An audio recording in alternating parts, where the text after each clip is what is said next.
The 108-year drought has finally ended. The Chicago Cubs, 2016 World Series champions.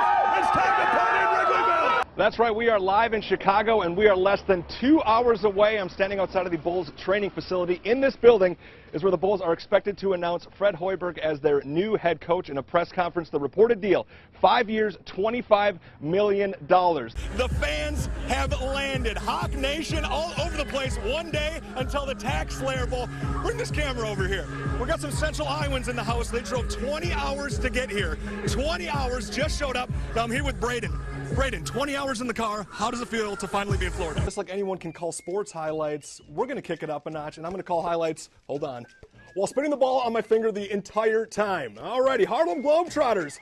They're back at the Wells Fargo Arena for the World Championships against the International Elite, giving the Washington Generals a breather. The Cubs are still on the bottom looking up in the NL Central. Chicago has the worst record in baseball right now. Day one of the individual tournament is essentially controlled chaos. The best wrestlers from across the state in all three classes collide at Wells Fargo Arena. And we are right in the thick of it, tailgating headquarters. I'm not going to lie, Tennessee outnumbers Iowa about 10-1, but it's about quality, not quantity. I'm here with some quality Hawkeye fans. A 4-point shot. Tony, a hockey player, nails it.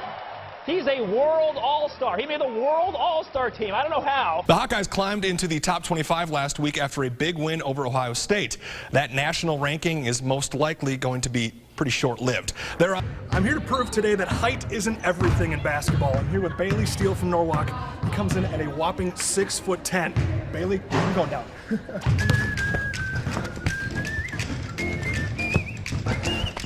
Can't guard me. Oh, he can guard me.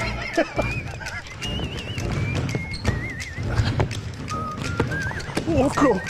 Oh.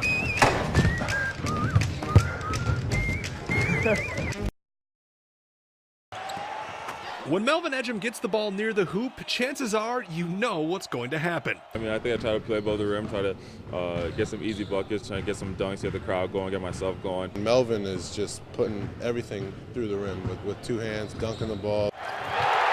Ejim has made the art of dunking look easy. That's why in Miss Lundy's class in Des Moines, kindergartner Isaiah Keller decided to do everyone a favor.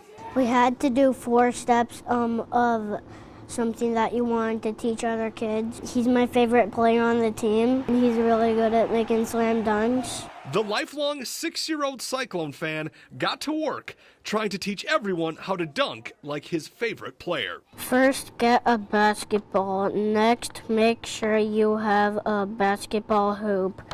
Then jump up. Last, slam the basketball in the hoop. It's just that easy. It's pretty accurate, you know.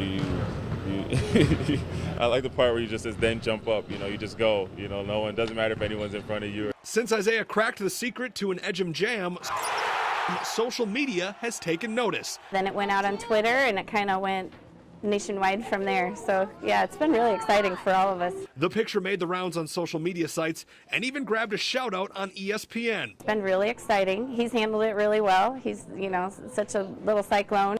And now Ejim knows if he ever needs a dunking pointer, he knows who to ask.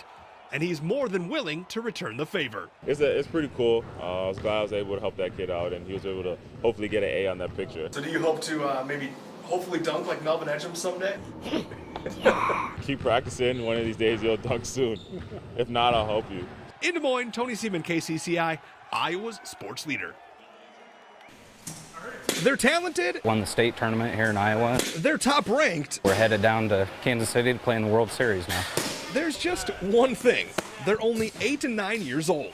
It's really fun. When we first got them, none of them had ever picked up a softball and thrown it. None of them had ever swung a bat before.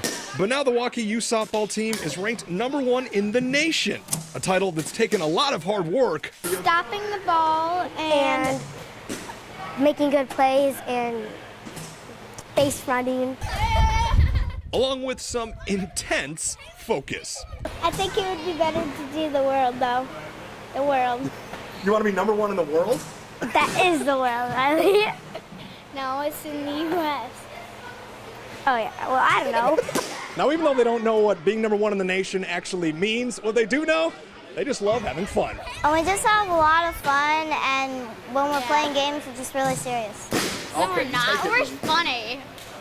We're still serious. Well, one thing's for sure, the Warriors are serious about having a good time. In Waukee, Tony Seeman, KCCI, Iowa's sports leader. There's no doubt being a mom is tough, but being a mom of a sprint car driver, well, that's a whole different ballgame. Along the fence at Knoxville Raceway, the air is filled with the steady sound of sprint cars. Go, go! Oh my God, come on me! But when you take a step back from the track and head up to Suite 13, Go! the roar of the engine is replaced by the sound of some proud but anxious moms. Make me a nervous wreck. I'm not going to lie. It makes me a nervous wreck. If you're healthy, it's fine. But when you're not, you got high blood pressure, it kind of gets to you once in a while. Because when your son, grandson, and husband is going bumper to bumper, being on the edge of your seat just doesn't cut it. Come on, go, go! I hide my eyes, I close my ears, and then I'll watch one lap, and I'll scream and holler, and then I'll hide my eyes and plug my ears for another lap. My daughter and Brian's wife, now they're the hollers and the screamers and the jumpers. I'm pretty calm about it. I've heard from numerous sources that they get pretty loud and pretty entertained up there. Brian Brown will get victory. Brian Brown is a 21-time winner at the Knoxville Raceway, and behind each of those wins was his own personal pit crew of moms. I basically keep it all Brian in here. If you don't like him, I'll fix you so you do like him. That's usually how it is. Ready to cheer and eager to offer more than a few words of wisdom. You know, having my grandma here and my mom here and my wife Heather here every single week, they sometimes see more than I do, or I think sometimes they think they know more than we do. Oh, absolutely. Absolutely. After it's over with, we're like, you should have done that, you should have done that. Why did you do that? Why didn't you do that? Brian Brown on the outside of the racetrack. Because being a sprint car driver is truly a family affair. The backbone of how far you take it in the sprint car world is a lot of it's on family. I mean, because there's a lot of ups and downs, a lot more downs and ups. And taking on 59 other sprint car drivers gets a little easier when mom's in your corner. I wouldn't trade it for the world, though. Having them here and having that support. In Knoxville, Tony Seeman, KCCI, Iowa's sports leader. Brian Brown will get victory. Baseball is a sport that's all about big moments. And Saturday had plenty. It's one of the best feelings I've ever had. They've worked so hard. They deserve all the credit that they get. Bringing home a state title was a huge moment for all of Twin Cedars, but for one family in particular, it meant so much more. Baseball is just our life. It always has been. Hunter was throwing a ball before he could even walk. For Hunter and Trace Embray, baseball has always been life. The two grew up holding a baseball with their parents Tisha and Darren right by their side. Baseball is just, it's us. It's always been us. And Darren played, I played. It's just a love that we've got in our heart, and it's always there. Until 5 years ago, when everything changed. Well, it's been an emotional ride for us. Very emotional. Their dad Darren had a rare form of lymphoma and passed away. But he left a message that they would never forget. Darren told Hunter a long time ago, all of these boys were on two separate teams. They had the Tracy team and they had the Bussy team. And Darren told Hunter one day, sat him down, he said, see them boys on that other team? Those are going to be your teammates someday.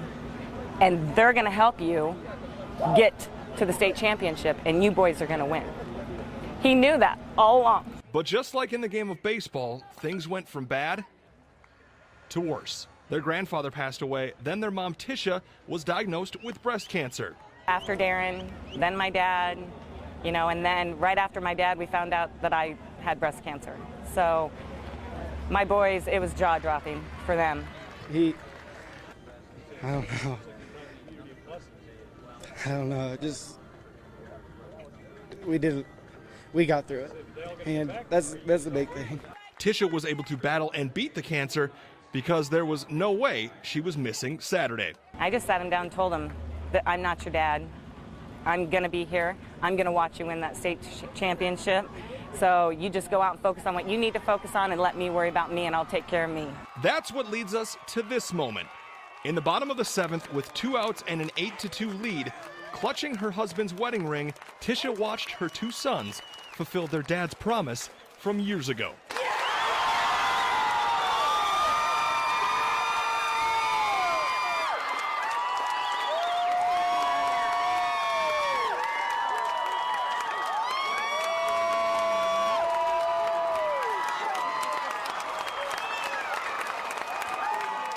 And it came true.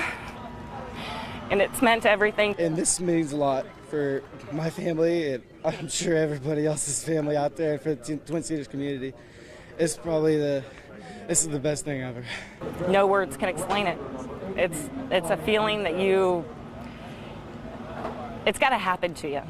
And then it's just unspeakable words of what it means and how it feels.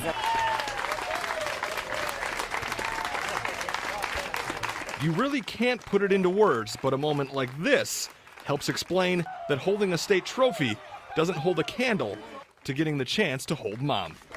You did it. Tony Seeman, KCCI, Iowa Sports Leader.